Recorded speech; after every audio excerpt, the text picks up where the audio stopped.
कुंभकर्ण के पुत्र वरदानी राक्षस राज भीमासुर की। बंद करो ये जय जयकार। ये राक्षस जाति का शत्रु है। अपने पिता के प्रतिशोध को पूर्ण न करके इसने हमारी भावनाओं को ठेस पहुंचाई है, विश्वासघात किया है। ये तुम क्या कह रही हो माता? मत कहो मुझे माता, मैं तुम्हारा त्याग करती हूँ। भला होता यदि तुम्हारे पिता कुंभकर्ण की मृत्यु का समाचार सुनकर मैं भी आत्महत्या कर लेती। भला होता रक्तांबरी, यदि इसे जन्म देने से पूर्व ही तुम मुझे रोक लेती। अब मैं तुम्हें छोड़कर जा रही हूँ। माता, मेरी बात सुनो, इस प्रकार मुझे छोड़कर मत जाओ। सावधान भीम, यदि अपने पुत्र होने का ढोंग करके तू मेरे पीछे आया तो मैं किसी पर्वत से कूदकर आत्महत्या कर लूंगी। हाँ।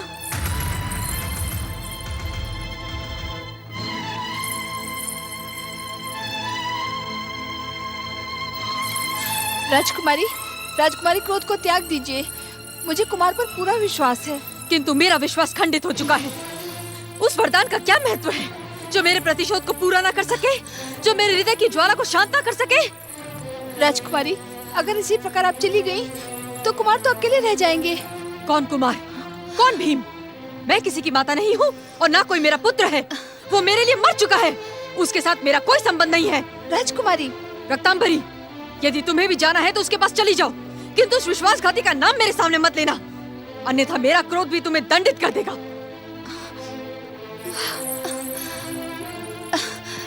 यदि ब्रह्मदेव की बात ना मानकर मैं उनसे वरदान ना मांगता तो मेरी तपस्या व्यर्थ हो जाती, किंतु अब यह वरदान पाकर मुझे हर्ष नहीं, दुख हो रहा है, भयानक दुख। मेरी माता मुझे छोड़कर चली गई। यह वरदान मेरे लिए वरदान नहीं, शाप बन गया है, शाप। वरदानी दैत्यराज, आपको इस प्रकार दुखी होने के स्थान पर अपनी माता को प्रसन्न करने का उपाय सोचना चाहिए। नहीं, मेरे पास माता को प्रसन्न करने का कोई उपाय नहीं। अब मैं क्या करूं? निराश ना हो दैत्यराज, आपने ब्रह्मा जी से अतुलनीय शक्ति का वरदान पाकर दैत्य जाति का सुनहरा भविष्य सुनिश्चित कर दिया है। अर्थात अब इस संसार में आपके समान शक्तिशाली कोई नहीं। अब सबसे पहले आप दुष्ट देवताओं से युद्ध करके स्वर्ग पर अधिकार कर लीजिए। उससे क्या होगा? होगा, बहुत कुछ होगा। किस प्रकार? सृष्टि के पहले दिन से ही दुष्ट देवताओं की सहायता में संलग्न रहने वाला विष्णु भागा भागा आपसे युद्ध करने के लिए आएगा और पराजित हो जाएगा। विष्णु की पराजय न केवल उसके अवतार राम की पराजय है, अपितु आपकी माता के प्रतिशोध को लेने में भी सक्षम है। परंतु मैं विष्णु को परास्त कर पाऊंगा? क्यों नहीं दैत्यराज, यदि ब्रह्मा जी का वरदान सच्चा है तो अवश्य कर पाएंगे। यह मत भूलो दैत्यराज कि ब्रह्मा जी ने केवल राम को ना परास्त करने की शक्ति प्रदान करना अस्वीकार किया था, विष्णु का तो उन्होंने नाम तक नहीं लिया। सत्य कहते हैं आप। माता को प्रसन्न करने का यह सर्वोत्तम उपाय है। राक्षस वीरों, हम अभी और इसी समय स्वर्ग की ओर अभियान करेंगे। हमारी वरदानी शक्ति के आगे देवताओं को पराजित होना ही होगा। चलो राक्षस वीरों। महाबलशाली महाराज कुंभकर्ण के पुत्र वरदानी राक्षस राज भीमासुर की। धन्य है तुम्हारा पराक्रम देवताओं।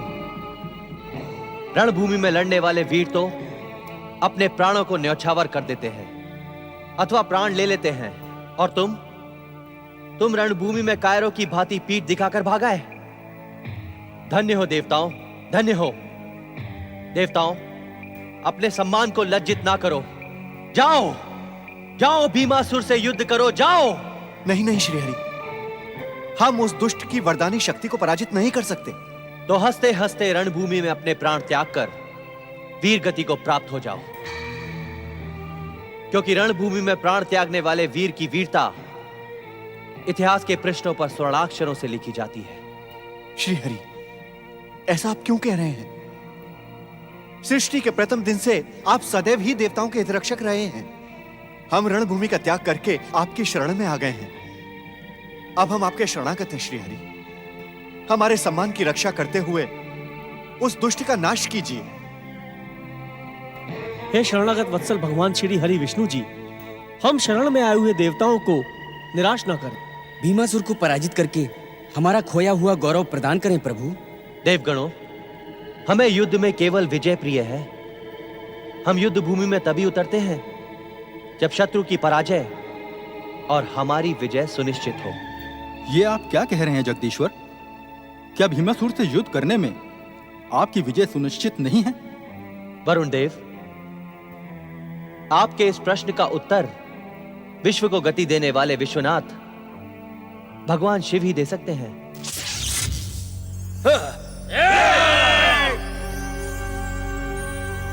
रणभूमि छोड़कर भागने वाले कायर देवताओं, मैंने पहले ही कहा था कि तुम मुझसे बचकर भाग नहीं पाओगे।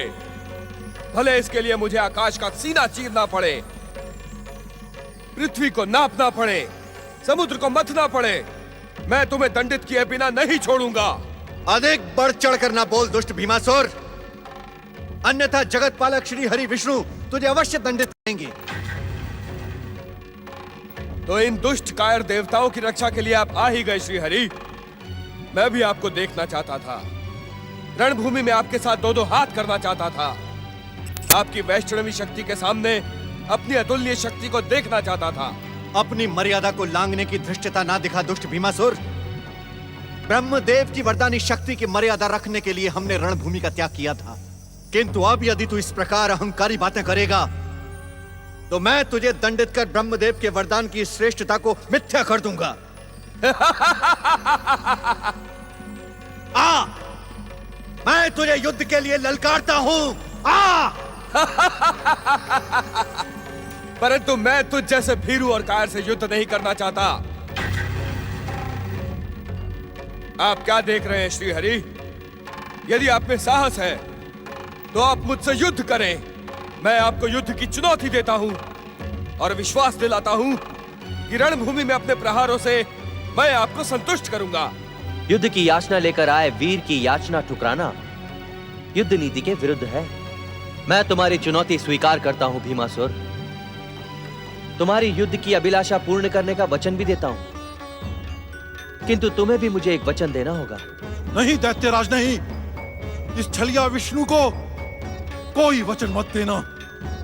वचन की आड़ में ये आपका सर्वनाश कर देगा। हाँ दैत्यराज, वचन का सहारा लेकर इसने दैत्य जाति के गौरव मधु और कैटअप को मार डाला था। वामन रूप में इसी विष्णु ने महान दैत्य सम्राट महाराज बलि को छला था, और स्त्री रूप धारण करके इसी विष्णु ने महान दैत्य सेनापति राहु का मस्तक काट डाला था। इसकी बातों में मत आना दैत्यराज, मत आना। पहले मुझे इनकी बात सुन लेने दें। कहे श्री हरि, कहे युद्ध के लिए मैं आपको क्या वचन दे सकता हूं? अपनी मृत्यु को छोड़कर मैं युद्ध करने के लिए कोई भी वचन दे सकता हूं। कहे। तुम धन्य हो भीमासुर, धन्य है तुम्हारी बुद्धि और धन्य है तुम्हारा विवेक। दैत्यराज, प्रशंसा करके ये छलिया आपको छलने की भूमिका बना रहा है। इसकी बातों में मत आओ, मत आओ। आप शांत रहें, मैं अपना भला बुरा जानता हूं। कहे श्री हरि, आपको युद्ध करने के लिए कौन सा वचन चाहिए? मुझे युद्ध से घृणा है भीमासुर, क्योंकि युद्ध भूमि में अहंकार, अभिमान और स्वार्थ की भावना प्रचारित होती है। परंतु जब युद्ध अनिवार्य होता है तो मैं ही युद्धाग्नि में प्राणों की संविदा डालता हूं और मैं ही प्राणों की आहुति ले लेता हूं। तो क्या अब युद्ध अनिवार्य हो गया है? हाँ, क्योंकि मैं तुम्हारी याचना ठुकराकर तुम्हें और अधिक अभिमानी बनाना नहीं चाहता हूं। इसीलिए मैं तुम्हारी चुनौती स्वीकार करता हूं भीमासुर। इस युद्ध में राक्षसों की ओर से केवल तुम लड़ोगे और देवताओं की ओर से केवल मैं लड़ूंगा, जिससे युद्ध भूमि में व्यर्थ का रक्तपात ना हो।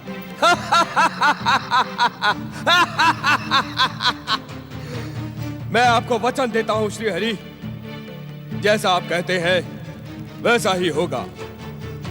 हम दोनों ही द्वंद्व युद्ध में देव और दानवों का भविष्य निश्चित करेंगे। यदि मैं पराजित हुआ तो स्वर्ग इंद्र का, किंतु यदि मैं विजयी हुआ तो स्वर्ग मेरा। मैं इस द्वंद्व पर स्वर्ग को दांव पर लगाता हूं। चलो साथियों।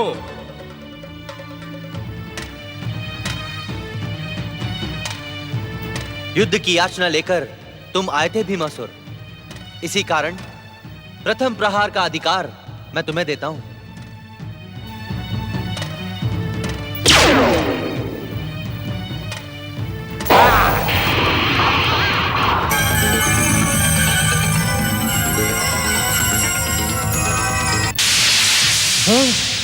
जगदीश्वर भगवान श्री हरि विष्णु की जगदीश्वर भगवान श्री हरि विष्णु की। अभी युद्ध का अंतिम परिणाम नहीं आया है, ये देवता विष्णु की जय जयकार क्यों कर रहे हैं? देवता छलिया, कायर और दुष्ट हैं। मेरे बार बार मना करने पर भी दैत्यराज ने मेरी बात नहीं मानी। ये पराजय उसी का परिणाम है। छलिया विष्णु ने एक बार फिर से छल करते हुए ब्रह्मा जी के वरदान को मिथ्या करने की भूमिका रची है। ब्रह्मा भी तो देवता है, देवता देवता का ही साथ देगा। तुम सत्य कहते हो। उस चोटी वाले साधु नारद मुनि ने जानबूझकर समय व्यर्थ करवाने के लिए दैत्यराज को तपस्या के प्रपंच में फंसाया है।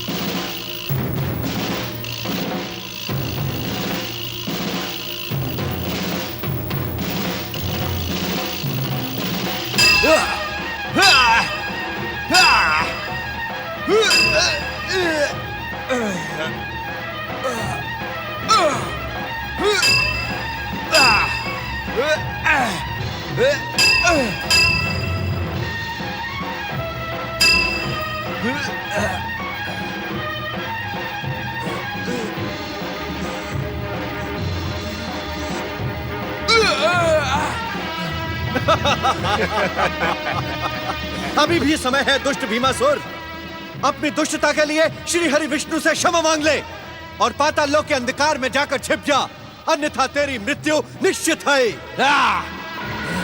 देवराज, द्वंद्व करने वाले को संबोधित करना अनुचित और युद्ध नीति के विरुद्ध है।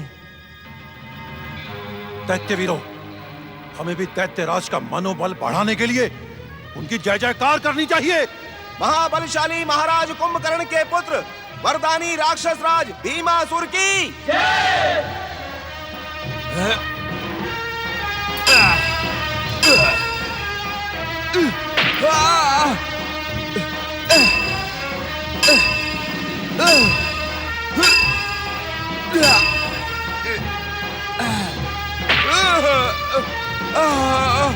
भगवान श्री हरि विष्णु की जगदीश्वर श्री हरि विष्णु की भगवान श्री हरि विष्णु की परमपिता ब्रह्मदेव।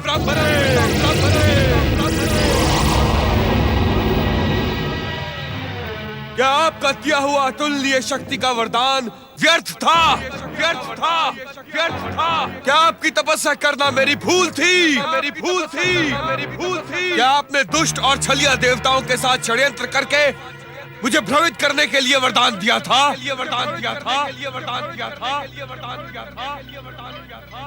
क्या संसार का अटल सत्य ब्रह्म वाक्य असत्य है?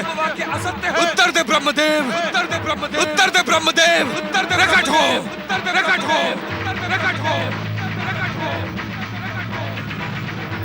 भीम, युद्ध में निराशा की नहीं, शक्ति की आवश्यकता होती है। महाबली कुंभकर्ण की शक्ति के साथ ही साथ तुम्हें परमपिता ब्रह्मदेव के वरदान की कृपा भी प्राप्त है।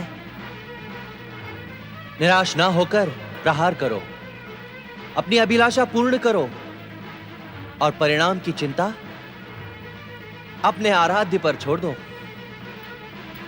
ये श्रीहरि को क्या हो गया है? जब वो स्वयं हार कर अस्त्र शस्त्र फेंक रहा है तो उसका वध क्यों नहीं करते? उसे प्रहार करने के लिए प्रेरित क्यों कर रहे हैं? भीमासुर, युद्ध में विजय वीर के पराक्रम की नहीं, उसकी दृढ़ इच्छा शक्ति की होती है। यदि इस प्रकार निराश हो जाओगे तो तुम्हारी पराजय निश्चित है। विजय की दृढ़ इच्छा शक्ति से प्रहार करो। हां, अस्त्र उठाओ।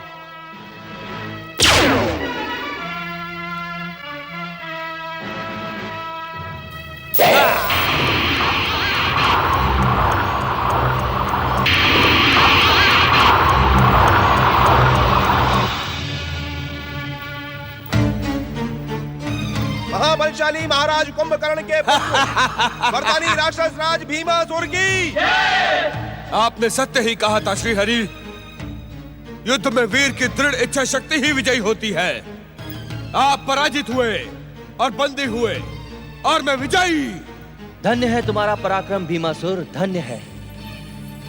मैं तुम्हारे पराक्रम की प्रशंसा करते हुए इस प्रत्यक्ष और द्वंद्व युद्ध में अपनी पराजय स्वीकार करता हूं। शिवेक्षा से यही उचित है और यही सृष्टि के रचनाकार ब्रह्मदेव के वरदान की मर्यादा है।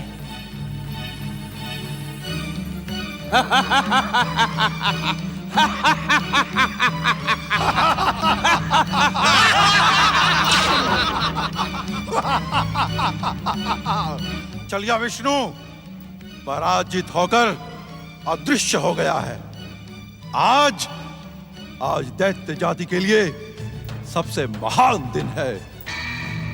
विष्णु को पराजित करके दैत्यराज भीमासुर ने अपनी कीर्ति को अमर किया है। राक्षस वीरों, देवताओं के अदृश्य होने से पहले इन्हें बंदी बना लो।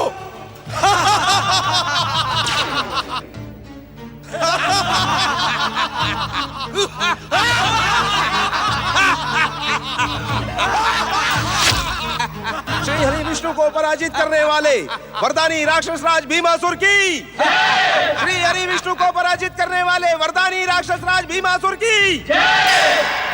नारायण नारायण।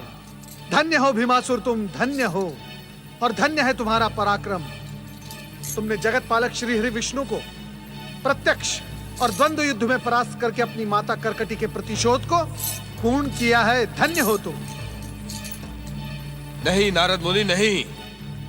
जब तक मैं अयोध्या के श्री राम को पराजित नहीं कर देता तब तक मेरी माता का प्रतिशोध पूरा नहीं होगा। नारायण नारायण। असंभव भीमासुर, असंभव।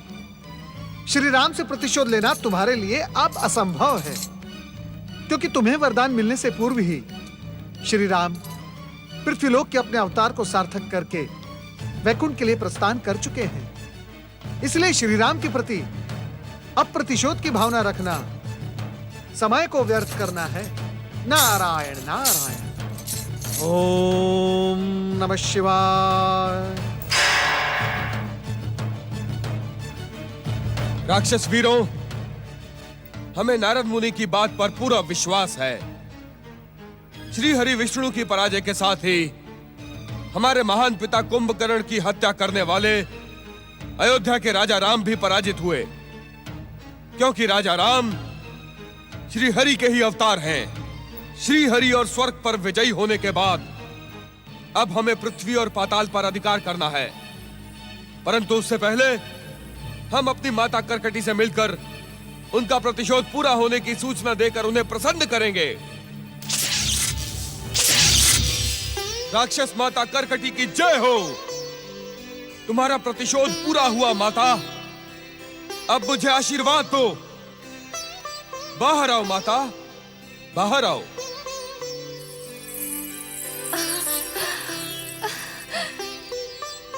कुमार, अपनी विजय के लिए मेरी बधाई स्वीकार करो। माता करकटी कहाँ है? राजकुमारी के लौटने की प्रतीक्षा तो मैं भी कर रही हूँ ना राजकुमार। उस दिन की गई, वे आज तक नहीं लौटी। क्या? ये आप क्या कह रही हैं? क्या आपने उन्हें खोजने का प्रयास नहीं किया? उन्होंने मुझे शपथ दी थी कुमार कि यदि मैंने उनके सामने तुम्हारा नाम लिया तो वे आत्महत्या कर लेंगी। इसी कारण मैं विवश थी कुमार।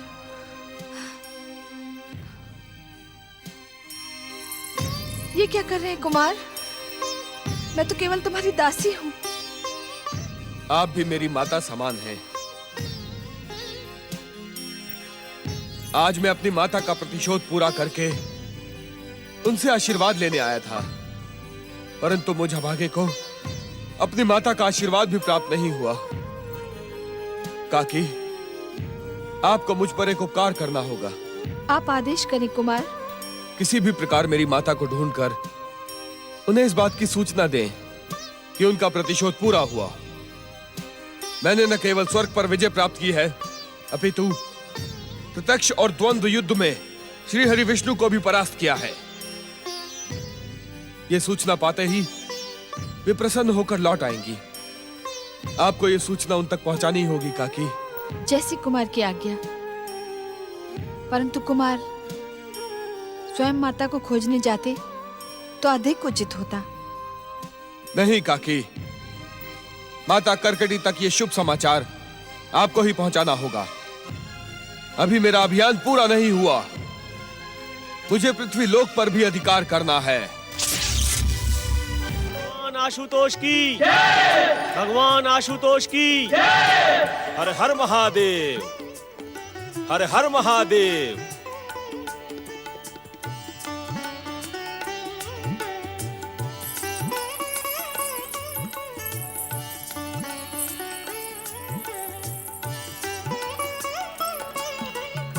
महाराज, ये हमारा सौभाग्य है कि हमारी राजसभा में भगवान शिव के परम भक्त ऋषि सुभद्र की चरण धूलि का स्पर्श हुआ है।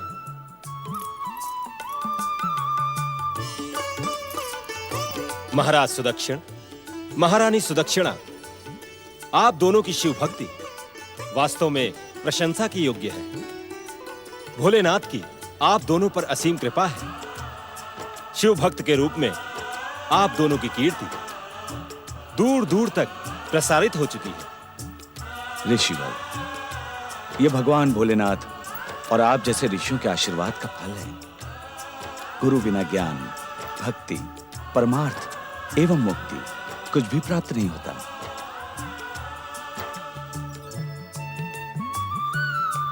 महाराज, इस पावन शिव भक्ति को प्राण रहते अपने हृदय से दूर न कीजिएगा।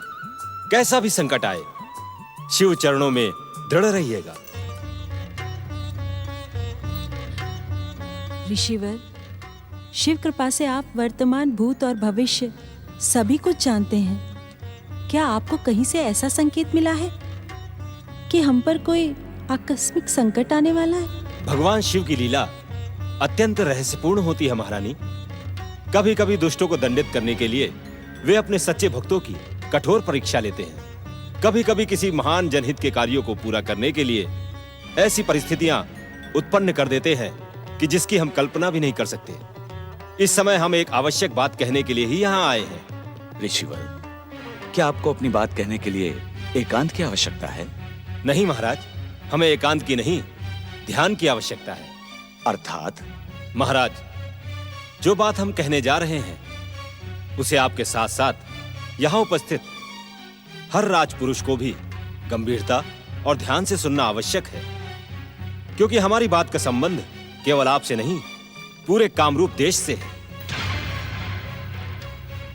महाराज सुदक्षिण, महारानी सुदक्षिणा और कामरूप के राजपुरुषों, मैं आप सबसे केवल इतना ही कहना चाहता हूं कि अब तक आप सबने जिस परम शिव भक्ति को अपने मन में दृढ़ कर रखा है उसे निर्बल ना होने दीजिएगा। एक क्षण के लिए आपका मन शिव भक्ति से भटकना नहीं चाहिए। शिव भक्ति से ही आपकी और आपके राज्य की बड़े से बड़े संकट से रक्षा होगी।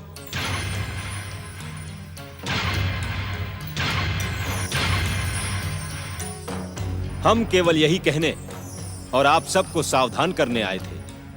भगवान शिव आप सबका कल्याण करें। हर हर महादेव, हर हर महादेव, हर हर महादेव। महाराज, क्या गुरुदेव? महारानी सुदक्षिणा, गुरुदेव तो हमारी शिव भक्ति को दृढ़ करने आए थे। आप किसी प्रकार की शंका न करें। ओम नमः शिवाय, ओम नमः शिवाय, ओम नमः शिवाय। राजकुमारी करकटी, कहाँ हैं आप?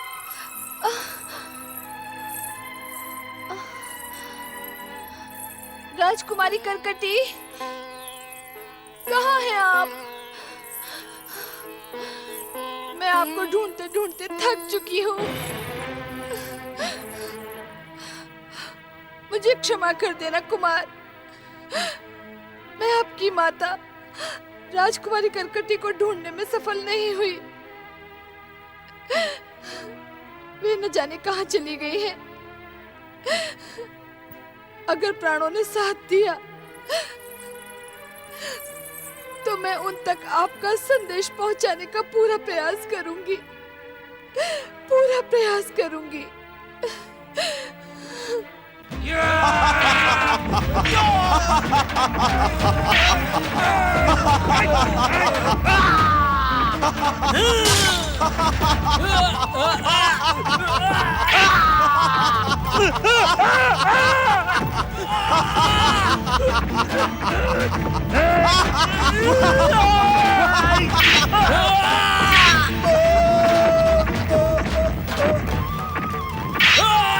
राक्षस वीरों, मेरे पिता महाराज कुंभकर्ण और ज्येष्ठ काकाश्री महाराज रावण के समान पृथ्वी के सातों द्वीपों पर मेरा अधिकार होना चाहिए। जाओ, हर द्वीप पर अधिकार कर लो। जो तुम्हारी बात माने उसे जीवन, और जो ना माने उसे मृत्यु दंड दो। जाओ।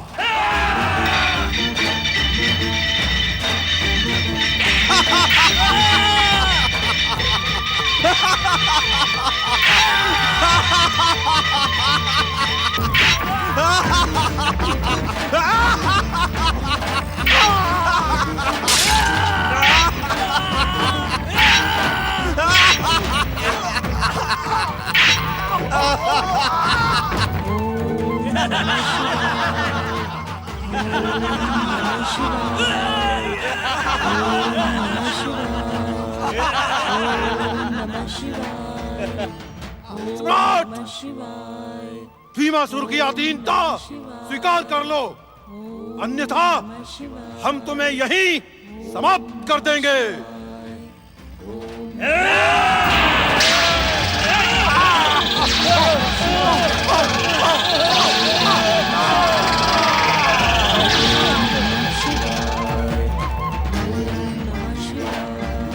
नारायण नारायण नारायण, भजमन नारायण नारायण। राजकुमारी करकटी, कहाँ हैं आप? कहाँ हैं आप राजकुमारी करकटी? कहाँ हैं आप राजकुमारी? मैं आपको खोजते खोजते थक चुकी हूँ। कहाँ हैं आप? कहाँ हैं आप? नारायण नारायण। तो रक्तांबरी भगवान भोलेनाथ की कृपा से अपनी स्वामिनी राक्षस माता करकटी को मिलने में सफल नहीं हुई। नारायण नारायण। अब तो मुझे ही पुत्र और जीवन से विमुख हो चुकी राक्षस माता करकटी को सजग और प्रेरित करना होगा। चलो नारद।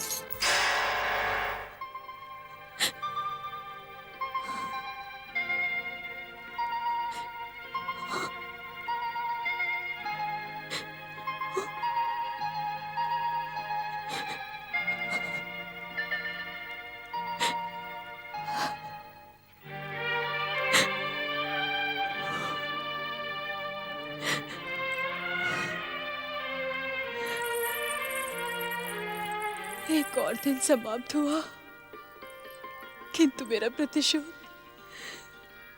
अब भी पूर्ण नहीं हुआ।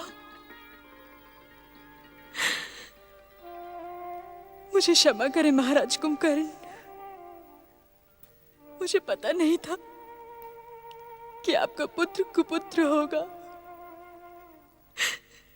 सम्राट बनने की इच्छा उसे अपने पिता के हत्यारे को भुला देगी। मैं जानती हूं महाराज, यमलोक में आपकी आत्मा प्रतिशोध के लिए तड़प रही होगी, किंतु मैं क्या करूं? मैं विवश हूं, मैं विवश हूं। नारायण नारायण, तुम्हारा आंसू बहाना व्यर्थ है राक्षस माता कर्कटी। तुम्हारा पुत्र मर्यादा पुरुषोत्तम श्री राम से प्रतिशोध ले ही नहीं सकता। तुम्हारा प्रतिशोध पूर्ण करने के लिए तुम्हारे पुत्र ने न केवल स्वर्ग अपितु जगत पालक श्री हरि विष्णु को द्वंद्व युद्ध में परास्त किया है। किसी की जय और पराजय से मेरा कोई संबंध नहीं है। मैं तो केवल राम, लक्ष्मण और हनुमान की पराजय का समाचार सुनना चाहती हूँ। नारायण नारायण, राक्षस माता कर्कटी, प्रतिशोध की बात को मन से निकाल दो। कैसे निकाल दूं नारद मुनि? इसी प्रतिशोध को पूरा करने के लिए तो ये विधवा अपने पति की मृत्यु के पश्चात भी जीवित है। नारायण नारायण, राक्षस माता कर्कटी, तुम्हारा प्रतिशोध तो तभी पूर्ण होगा जब श्री राम होंगे। राम नहीं? आप कहना क्या चाहते हैं? अयोध्या के राजा श्री राम अपने अनुज लक्ष्मण जी के साथ अपने अवतार को सार्थक करके पृथ्वीलोक से प्रस्थान कर चुके हैं। अब उनसे प्रतिशोध लेने की बात मन में रखना केवल व्यर्थ ही नहीं, मूर्खतापूर्ण है। नारायण नारायण, राक्षस माता कर्कटी, इस समय तुम्हें तुम्हारा कर्तव्य पुकार रहा है। अपने और अपने प्रिय पति कुंभकर्ण के प्रेम के चिन्ह भीमासुर को मृत्यु के मुख में जाने से बचाओ, बचाओ उसे, बचाओ। वो स्वर्ग का सम्राट श्री हरि को पराजित करने वाला भीमासुर, उसे भला कौन मार सकता है? शिव शंकर। शिव शंकर? नारायण नारायण, तनिक स्मरण करे राक्षस माता कर्कटी, स्मरण करे। भीमासुर को वरदान देते समय परमपिता ब्रह्मा जी ने क्या कहा था? क्या कहा था? मुझे कुछ याद नहीं। नारायण नारायण, मैं याद दिलाता हूं। परमपिता ब्रह्मा जी ने कहा था, यदि तुम्हारा पुत्र भीमासुर शिव भक्तों को सताएगा तो उसका अंत भगवान भोलेनाथ के हाथों निश्चित है। इस समय तुम्हारा पुत्र भीमासुर पृथ्वीवासी शिव भक्तों को सता रहा है। पृथ्वी पर प्रेम करने वाले और अपने भक्तों पर असीम प्रेम करने वाले भगवान भोलेनाथ अपने भक्तों की करुण पुकार को अनसुनी कभी नहीं करेंगे। उसे रोको, उसे रोको, अन्यथा। नारायण नारायण। किंतु मैं तो उससे सारे संबंध तोड़ चुकी हूँ। नारायण नारायण, राक्षस माता कर्कटी, माता और पुत्र का संबंध तोड़ने से कभी नहीं टूटता। माता और पुत्र का संबंध उतना ही पवित्र होता है जितना पति और पत्नी का। और राक्षस माता, अपने मृत पति के लिए अपने जीवित पुत्र का जीवन दांव पर न लगाओ। उसे रोको, उसे रोको राक्षस माता कर्कटी, उसे रोको, अन्यथा तुम्हारे पास ये आंसू बहाने के अतिरिक्त कुछ भी शेष नहीं बचेगा। जाओ, उसे रोको। पुत्र पुत्र पुत्र भीम। नारायण नारायण, धन्य है भोलेनाथ आप और आपकी लीला। धन्य है भोलेनाथ, कुछ ऐसी लीला करें आप कि राक्षस माता कर्कटी अपने पुत्र को सद्बुद्धि देने में सफल हो जाए। नारायण नारायण। बंदी बनाकर हमारे सामने प्रस्तुत क्यों नहीं किया? जिसने हमारे अनेक वीर राक्षस सैनिकों को समाप्त कर दिया, उसे जीवित रहने का कोई अधिकार नहीं। उसका जीवित रहना हमारी वरदानी शक्ति पर कलंक है। राक्षस वीरों और सेना नायक को महाराज सुदक्षिण ने नहीं बल्कि शिवलिंग से निकली तेज ज्योति ने मारा है। क्या बकवास कर रहे हो तुम? क्या हमारे सेना नायक असलोम भी राक्षस वीरों के साथ मारे गए? कामरूप का राजा दुष्ट सुदक्षिण हमारा सबसे बड़ा शत्रु है। हम उसे अपने हाथों से समाप्त करेंगे। राक्षस वीरों, कामरूप की ओर अभियान करो। पुत्र भीम, तू क्या किसी शिव भक्त को मारने जा रहा है? माता, तुम्हें किसने बताया कि मैं शिव भक्त को मारने जा रहा हूं? उसी चोटी वाले नारद मुनि ने, जिसने तुझे ब्रह्मा जी की तपस्या का परामर्श दिया था। पुत्र, यदि तूने किसी शिव भक्त को सताने का प्रयास किया तो शिव का प्रकोप तुझे क्षमा नहीं करेगा पुत्र, नहीं करेगा। ब्रह्मा जी ने भी वरदान देते समय यही कहा था। पुत्र, तू अपने इस विचार को त्याग दे पुत्र, विचार को त्याग दे। हाँ, जिस सुदक्षिण ने मेरे सेना नायक असिलोम और अनेक राक्षस वीरों को समाप्त कर दिया, मैं उसे जीवित नहीं छोड़ूंगा माता। यदि मैंने उस दुष्ट सुदक्षिण को दंडित ना किया तो मुझे इस पृथ्वी का सम्राट कौन स्वीकार करेगा? नहीं पुत्र, मैं तुझे इस प्रकार मरने नहीं दूंगी पुत्र, मैं तुझे जाने नहीं दूंगी। मेरा मार्ग छोड़ो माता, मुझे जाने दो। नहीं पुत्र, मैं तुझे जाने नहीं दूंगी। तुम मुझे रोकने वाली कौन होती हो? वरदान पाते ही तुमने मेरा साथ छोड़ दिया। अब मैं भी तुम्हारी बात नहीं मानूंगा। जाऊंगा, अवश्य जाऊंगा। अब मेरी तलवार की प्यास सुदक्षिण के रक्त से ही बुझेगी। नहीं पुत्र, मैं तुझे नहीं जाने दूंगी। तू नहीं जाएगा, कहीं नहीं जाएगा तू। मैं जाऊंगा, अवश्य जाऊंगा। मुझे मृत्यु स्वीकार है, परंतु एक राक्षस द्रोही और पिता के विश्वासघाती का संबोधन नहीं।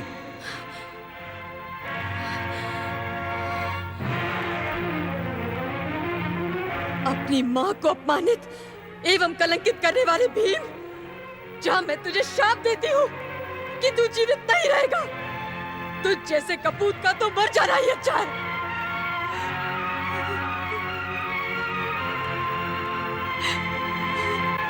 महाराज, आपका विचार अति उत्तम है। आज से हम निरंतर शिव पूजन का संकल्प प्रारंभ कर देंगे। आज के बाद हम प्रतिदिन भगवान शिव का व्रत करेंगे और फलाहार करते हुए अपने जीवन का हर क्षण शिव चरणों में समर्पित कर देंगे। तो समय का सदुपयोग करते हुए हमें अपने संकल्प को अभी से प्रारंभ कर देना चाहिए महारानी। अनर्थ हो गया महाराज। वरदानी भीमासुर ने कामरूप देश पर आक्रमण किया है। निर्दोष प्रजाजनों और हमारे सैनिकों को मारते हुए भीमासुर इसी ओर आ रहा है। अब क्या होगा महाराज? भगवान शिव हमारे रक्षक हैं। जिस प्रकार से भीमासुर के सैनिकों से आशुतोष शिव ने पहले भी हमारी रक्षा की थी, उसी प्रकार अब भी करेंगे। देवी सुदक्षिणा, हम शिव पूजन का संकल्प लेकर निकले हैं। पहले हम भगवान शिव का आशीर्वाद प्राप्त करेंगे, फिर हम भीमासुर से युद्ध करेंगे।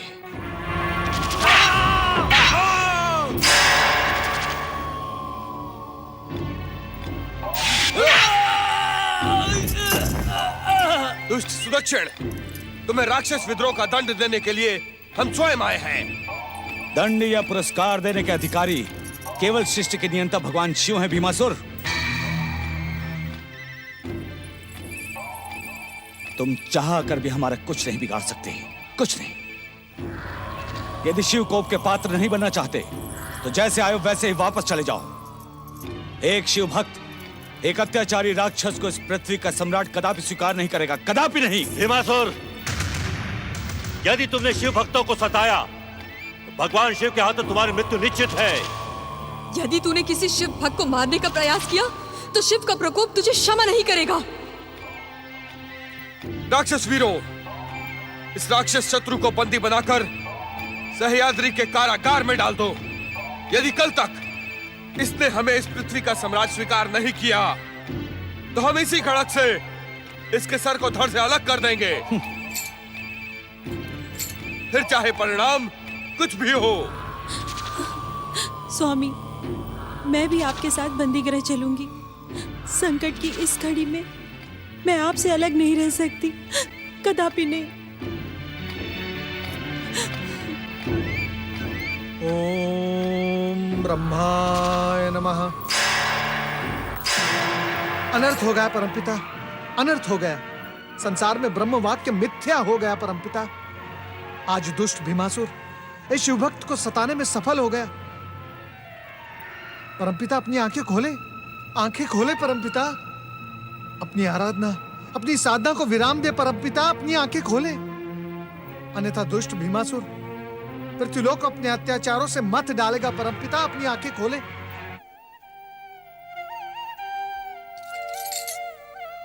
नारद, अत्याचारी का अंत उसके अत्याचार के साथ होना सुनिश्चित हो जाता है। इसलिए इस समय तुम उत्तेजित और विचलित न हो और ध्यान से हमारी बात सुनो। इस समय तुम्हें तुम्हारे कर्तव्य पुकार रहे हैं। मेरे कर्तव्य? नारायण नारायण, मैं कुछ समझा नहीं परमपिता। नारद, महाराज सुदक्षिण और महारानी सुदक्षिणा की शिव भक्ति ही अत्याचारी भीमासुर के अंत का कारण बनेगी। इसलिए उन दोनों को अपने जीवन का हर पल शिव चरणों में समर्पित करना होगा। तुम सह्याद्री के कारागृह जाकर कामरूप के महाराज सुदक्षिण और महारानी सुदक्षिणा की हर प्रकार से सहायता करो। जो आज्ञा परमपिता। ओम नमः शिवाय।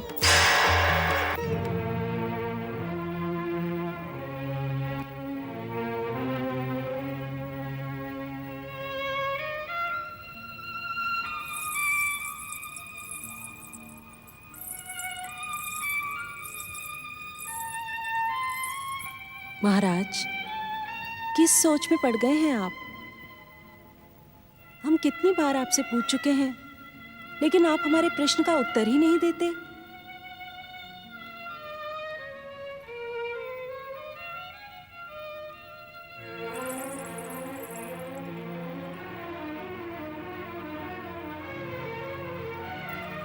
महाराज, क्या सोचा है आपने?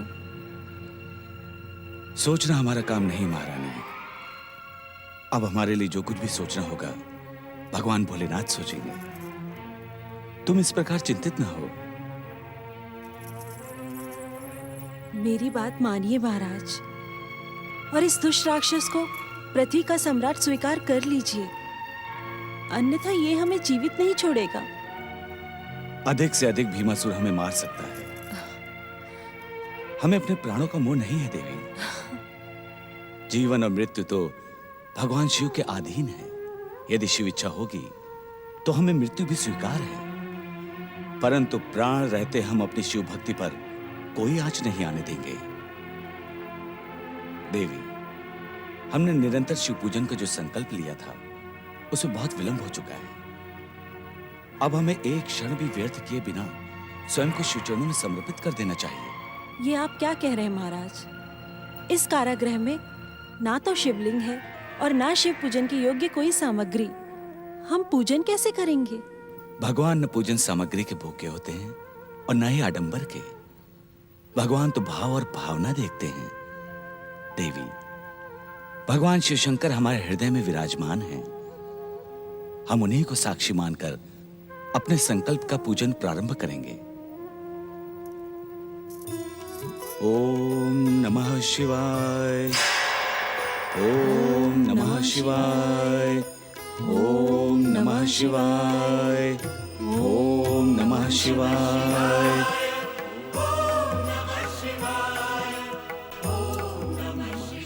आप धन्य है भोलेनाथ और धन्य है आपकी महिमा। अपने भक्तों की सहायता के लिए आप सदा तत्पर रहते हैं। मेरे यहाँ पहुँचने से पहले आप अपने भक्तों की सफलता के लिए अदृश्य रूप से पधार गए। ओम नमः शिवाय, ओम नमः शिवाय, ओम नमः शिवाय। भोलेनाथ, भोलेनाथ, जब आप इस सह्याद्री के कारागृह में पधार ही गए हैं तो कृपया अपने इन भक्तों को अपने साक्षात दर्शन भी दें।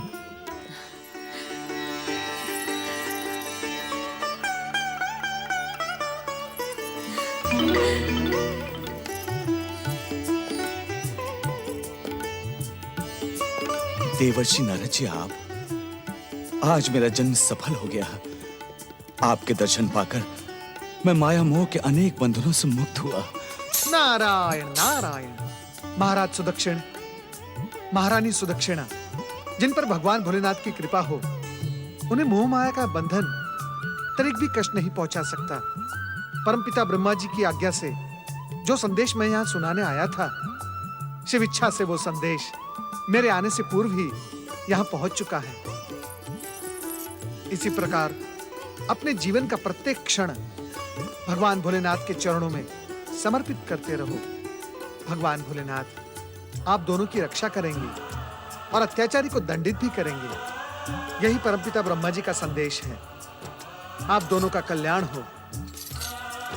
ओम नमः शिवाय।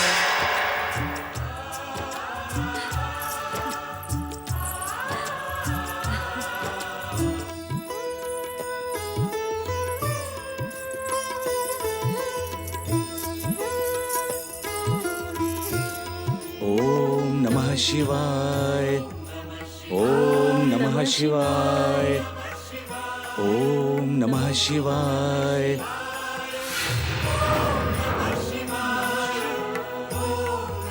दुष्ट सुदक्षण, तू अपनी तंत्र मंत्र की शक्ति से मुझे इस कारागृह में नष्ट करने के लिए शिव पूजन कर रहा है, किंतु मैं तुझे अपने अमंगल का कोई काम नहीं करने दूंगा।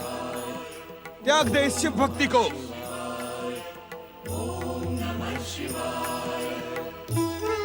यदि तूने मुझे अभी और इसी समय इस संसार का सम्राट स्वीकार नहीं किया, तो मैं ब्रह्मा की चेतावनी और अपनी माता करकटी की बात को भूलकर तुम दोनों को यमलोक पहुंचा दूंगा।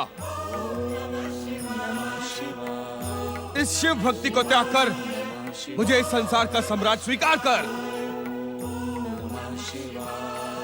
अब मेरे भयानक क्रोध से तुम दोनों को संसार की कोई शक्ति नहीं बचा सकती।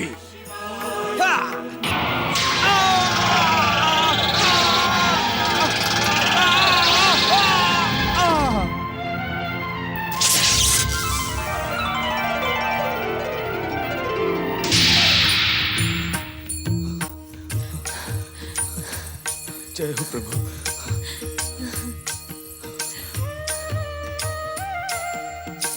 प्रभु,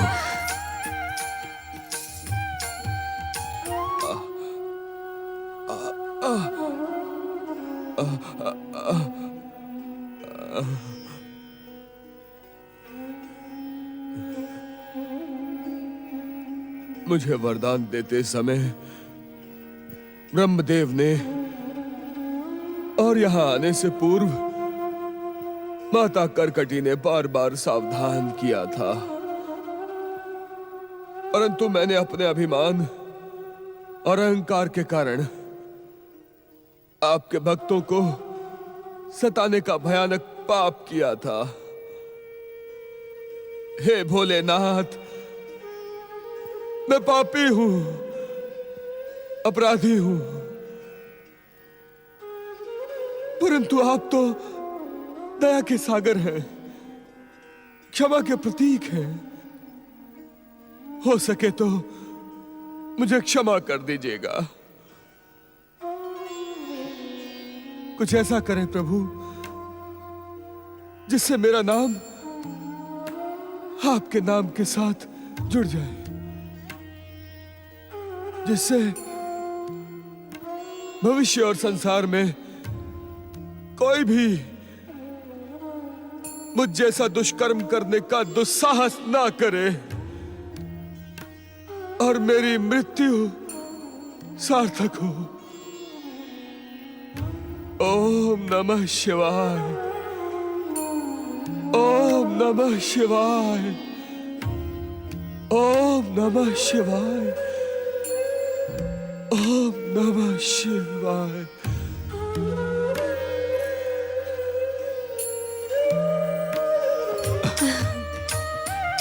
भोलेनाथ की जय हो।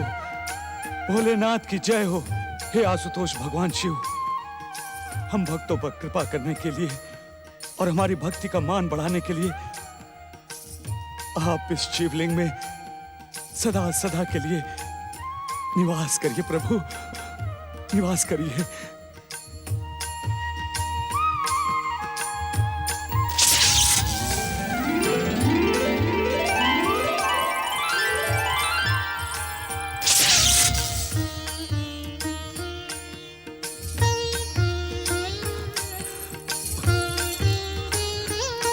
भगवान भोलेनाथ की जय।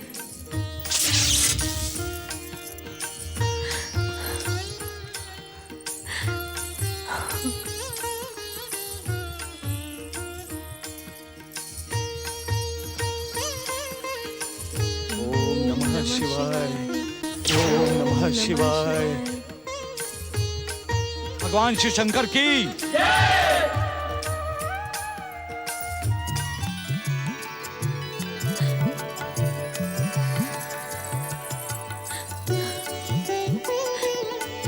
अपने अंत समय में भीमासुर ने न केवल पश्चाताप किया, अपितु परम पावन पंचाक्षरी मंत्र का स्मरण करते हुए अपने प्राण त्याग दिए। इसी कारण भोलेनाथ भगवान शिव ने अपनी इच्छा और कृपा से भीमासुर की भक्ति को सुदृढ़ करने के लिए इस तीर्थ का नाम भीमा शंकर सुनिश्चित किया है। सभी का कल्याण करने वाले भगवान भीमा शंकर की तीर्थराज भीमा शंकर की महिमा के साथ ही महाराज सुदक्षिण और महारानी सुदक्षिणा की शिव भक्ति की कीर्ति भी अनंत कालों तक अमर रहेगी। भगवान भीमा शंकर की यात्रा करने वाला भक्त किसी भी प्रकार के भय, आतंक और अत्याचार से मुक्त हो जाएगा। देवराज, इस तीर्थ यात्रा के प्रभाव ने आपके भय को भी दूर कर दिया है। भीमासुर के अंत ने आपके लिए स्वर्ग के द्वार पुनः खोल दिए हैं। जाए देवराज, स्वर्ग का सिंहासन आपकी प्रतीक्षा कर रहा है। परंतु देवराज, जाने से पहले इस पावन तीर्थ की पवित्र स्मृति अपने हृदय में बैठा लो और अपने जीवन का प्रत्येक क्षण शिव चरणों में समर्पित कर दें, जिससे आपका भविष्य और स्वर्ग शिव कृपा से सुरक्षित रहें।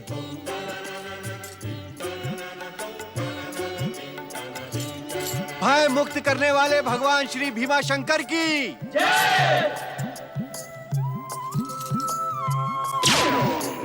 शिव के भक्त जनों ने पुकारा जब संकट पड़ने पर, शिव के भक्त जनों ने पुकारा जब संकट पड़ने पर, तब तब ज्योतिर्लिंग में पधारे अजर अमर शिव शंकर।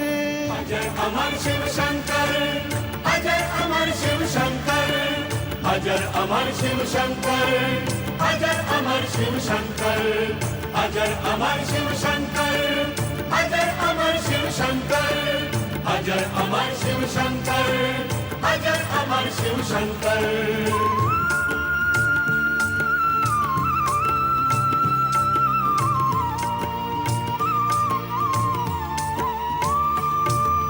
पूर्व काल में सुदीक्षण ने शिवलिंग एक बनाया, अपनी हर एक श्वास के संग संग शिव के नाम को ध्याया।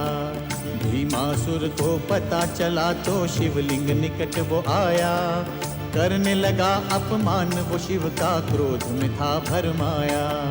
वार लिंग पे करने लगा वो भीमेश्वर जी प्रकट हुए, भीमासुर का वध कर डाला केवल एक हुंकार लिए। तब से ज्योतिर्लिंग में भीमा शंकर जी विख्यात हुए, उनके मनोरथ हो गए पूरे जिसने इनके दर्श किए। जय जय भीमा शंकर, जय जय भीमा शंकर, जय जय भीमा शंकर, जय जय भीमा शंकर, जय जय भीमा शंकर, जय जय भीमा शंकर, जय जय भीमा शंकर, जय जय भीमा शंकर।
हर हर महादेव, हर हर महादेव।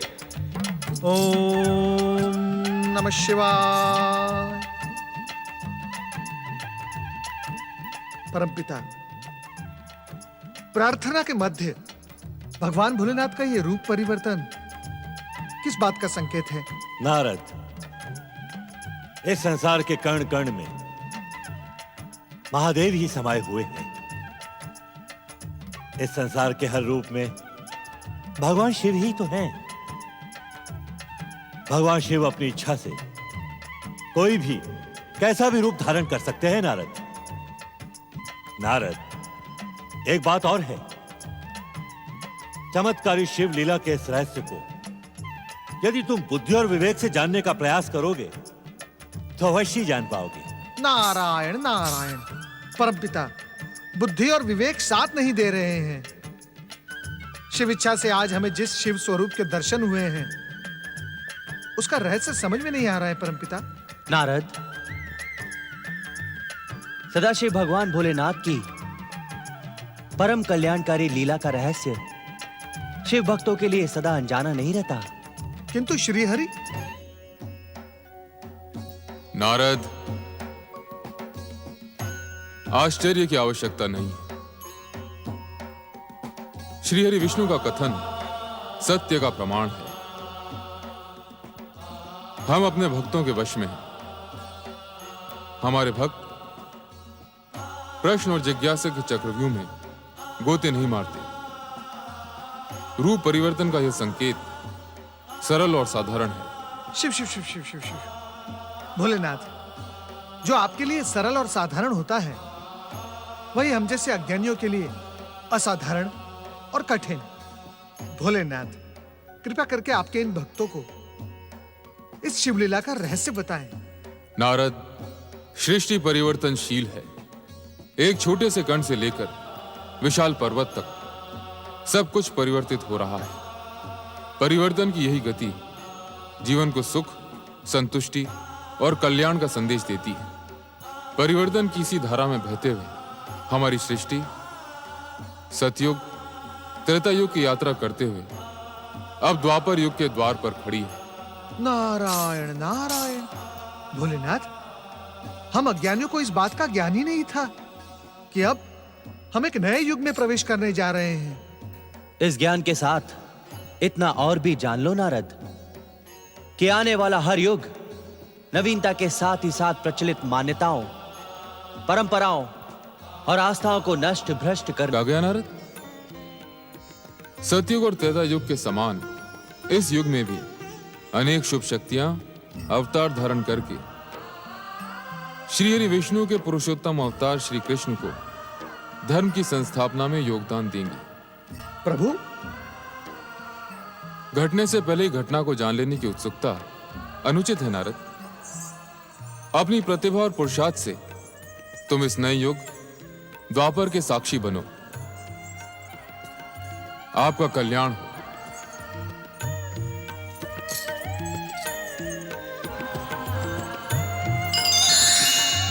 भरी सभा में द्रौपदी का चीर हरण करके तुमने वीरता का ढोंग करने वाले पांडवों को कहीं मुंह दिखाने के योग्य नहीं छोड़ा। आप सत्य कहते हैं भ्राताश्री। मुझे पूरा विश्वास है कि हस्तिनापुर से निकलकर अपमान और कलंक का दंश धोने के लिए पांडव चुल्लू भर पानी में डूब मरे होंगे। ऐसे घोर अपमान के बाद भ्राता कोई वीर जीवित नहीं रह सकता। परंतु अभी तक मेरे घोर शत्रु पांडवों के मृत्यु का समाचार क्यों नहीं आया? क्यों नहीं आया? कहीं ऐसा तो नहीं कि पांडवों को धूत क्रीड़ा में पराजित देखकर हमारे गुप्तचर सुस्त हो गए? सुस्त तो नहीं भ्राताश्री, परंतु निश्चिंत तो हम भी हो गए हैं। जब तक पांडव हमारे सामने शत्रु बनकर हस्तिनापुर में थे, तब तक हम दिन रात उन्हें नीचा दिखाने की योजना बनाते रहते थे। अब जबकि द्यूत क्रीड़ा में पांडव पराजित होकर 12 वर्षों का वनवास और 1 वर्ष के कठोर अज्ञातवास के लिए निकल चुके हैं, तब मानो ऐसा लगता है कि हमारे लिए कोई काम ही ना बचा हो। अनुज, मैं पांडवों की ओर से बिल्कुल निश्चिंत हो गया हूं। लज्जा के दंड से भले ही पांडव जीवित बच जाएं, परंतु वन का कठोर जीवन उनके मनोबल को नष्ट भ्रष्ट कर देगा। पांडु, प्रणाम मामा श्री। आयुष्मान बाबा। मामा श्री, जब से आपने पांडवों को धूत क्रीड़ा में पराजित किया है, तब से आपके चलने, आपके उठने, आपके बैठने, आपके सोचने में विजय का विजय घोष सुनाई देता है। विजय वीर मामा श्री की जय हो। दुशासन बोलो, विजय वीर मामा श्री की जय हो। भांजो, मैंने सदैव तुमसे ये कहा है कि केवल मेरे पास से नहीं है, ये तो मेरी सेना है, सेना। मामा श्री, मुझे तो पूरा विश्वास है कि सोते जागते हर समय पांडवों को आपके पासों की सेना दिखाई देती होगी। हतभागा युधिष्ठिर तो चौंक चौंक कर पौ बारा कहते हुए रात में भी उठ बैठता होगा। सावधान भाजो, सावधान रहो। ये जो मेरे पासों की सेना है ना, इन्हीं के कारण तुम्हें आज ये महान अवसर और विजयश्री प्राप्त हुई है। परंतु कहीं ऐसा ना हो, कहीं ऐसा ना हो कि 13 वर्षों के पश्चात वो पांडव वापस यहां आकर अपने राज्य की मांग करने लगे। असंभव, असंभव मामा श्री, क्योंकि जिस ओर पांडव गए हैं वहां से हस्तिनापुर लौट कर आने का कोई मार्ग नहीं है मामा श्री। भ्राताश्री ठीक कहते हैं मामा श्री। अब पांडव नहीं, पांडवों की मृत्यु का दुख भरा समाचार लौट कर आएगा। हाँ मामा श्री, हाँ, मैं भी उसी समाचार की प्रतीक्षा कर रहा हूं। बस भांजो, ये महान अवसर हंसी ठट्टों में उड़ा देने वाला नहीं है। याद रहे कि जब तक तुम्हारे शत्रु ये पांडव जीवित हैं, तब तक तुम इस राज्य के एक छत्र सम्राट कभी नहीं बन सकते दुर्योधन। क्योंकि तुम्हारे शत्रु का जीवित रहना तुम्हारे लिए संकट का एक बड़ा कारण बन सकता है। इसलिए तुम्हारे लिए अच्छा यही रहेगा कि तुम अपने आमोद प्रमोद और हंसी ठट्टों को भूलकर इस समय ये विचार करो कि शत्रु को कैसे समाप्त करना है भांजे।